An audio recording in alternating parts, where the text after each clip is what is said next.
I'm approaching Minerva, a medium and voodoo witch doctor. We pulled up in front of a wooden shanty with a swept sand front yard. The house was unpainted except for the doors and windows, which were light blue. The flickering light from the TV set was the only illumination in the cluttered front room. Pungent cooking smells of pork and greens filled the air. The table in front of her was piled high with bottles, vials, twigs, boxes, and old bits of cloth. The floor was littered with shopping bags, some bulging, some empty. I've been waiting for you all day, baby. Minerva, can you tell me what it is you do? I mean, exactly. Describe your profession. Well, honey, I'll be practicing what the kids be calling the voodoo. And what it is that you do exactly? Explain. Baby, it's a manipulation of the forces of our world. I work with the deceased, but to understand the living, you gotta be able to commune with the dead. But why do you do what you do? Honey, I ain't got no choice. I'm a poor girl with a troubled son. I gotta work my ass off to provide for my family. The job was passed down to me. I ain't able to get out right now. Honestly, the spirits, they all around me. I couldn't leave if I tried. Now, honey, I'm gonna need you to turn off them lights because I've got some voodoo I need to do. And it's a bit particular, if you know what I mean.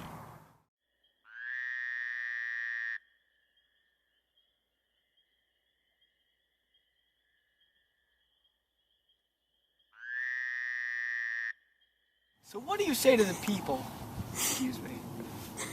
that doubt the mystical powers of voodoo, Minerva? Honey, I tell them they better watch out, because the powers of voodoo, they gonna knock their ass down. I tell them, how you gonna prove it don't work? Every time I call on the powers of the voodoo, they come through for me. Honestly, there ain't no way you gonna disprove it, so, please, tell me. But how do you prove that it does exist, Minerva? If you ain't able to prove it do exist, how you gonna prove it don't exist? Honey, it exists. That seems kind of a common rhetorical fallacy, doesn't it? This is a textbook example of unfalsifiability. You're stating that you can't disprove something and using that as the major argument for that thing. Just because you can't prove something doesn't exist doesn't mean that it does exist. Minerva, you gotta check your facts, girl. Now, what can you tell me about Jim Williams? Now, I tell you, honey, that boy be having some real trouble with the law. Honestly, I can't really talk because I just checked my time and the time for evil has begun. What do you mean by that? And are you saying you're gonna do evil voodoo now?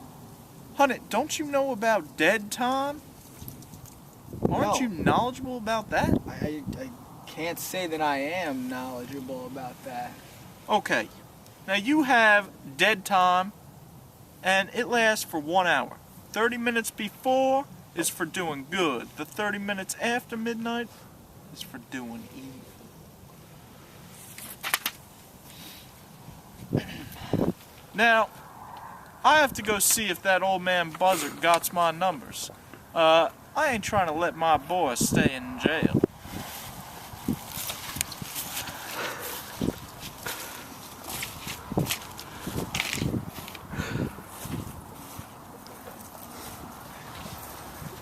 Alright then. Obviously this dead time stuff is pretty important to the whole voodoo thing. In death there's darkness. In life there's light. Without light, we have death. There's such a thin line. It is so simple.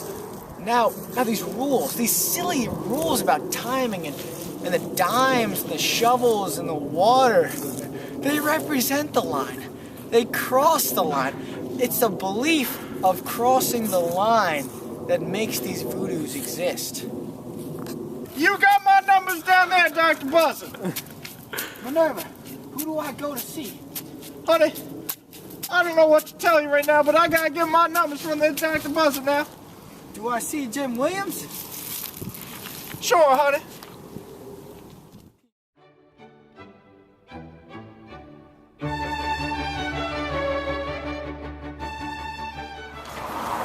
So, what can I do you fine gentlemen for? Maybe a drink, or this here Savannah, or dinner? Well, Mr. Williams... Hey, please, call me Jim. Sure, Jim. I'm interested in your involvement with... Minerva. How did you know? Well, she called me a few minutes ago. Well, yes, Minerva. We'd like to talk to you about your involvement with her. And how she's helped me? Yes, and how long she Has helped me? Well, I originally would consult Mr. Buzzard, but after he passed away, I began to see Minerva. He would help me, and I had success with him, so figured I'd have success with her. Well, do you actually believe in the powers of voodoo? Well, I don't put much stock in the hocus pocus part of it. The herbs and roots and powdered bones and frogs' tongues and all that.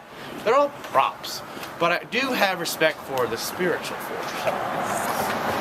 This is an interesting critique of the arts of voodoo. And a strange viewpoint to have. If you don't believe in all of it, why do you think any of it would work? Do you believe it will actually save me from prison? Yeah, I do think this voodoo stuff with Minerva will, in the end, help me get out of this jam in court I currently find myself in. You see, my friend, Minerva has helped me in the past. Many a time has Minerva saved my ass with her dark arts. So I figure, if she's done it in the past, she can do it again. Here we go with the rhetorical fallacies. Yes, I know. I'm an educated man. I know that sometimes it's the rhetorical fallacy called the gambler's fallacy. I believe that just because it's happened in the past repeatedly doesn't mean it won't happen in the future. I know that. I know that's the gambler's fallacy. But a man can hope, can he? Interesting indeed. He can. I do hope it works out for you in your case. Hopefully you believe in your belief in voodoo will be the best for you and for your future? Thanks, Steve. I know you mean well. I have no doubt, though. So for now, friend, hopefully our paths will cross in the future. Thank you, Mr. Williams. Anytime. Jim, I'm sorry. Come back anytime you want. After spending the afternoon with Jim Williams and the night in Minerva's arms, I started to buy into some of this voodoo stuff. At first I really didn't understand, but then there seemed to be something in the air, something in the way she moved. Or maybe something on the ground. I'm not sure. I fell and tripped and hit my head and woke up next to Minerva. Anyway, all I'm saying is that I'm currently building stick statues and chewing the root of my neighbor's tree.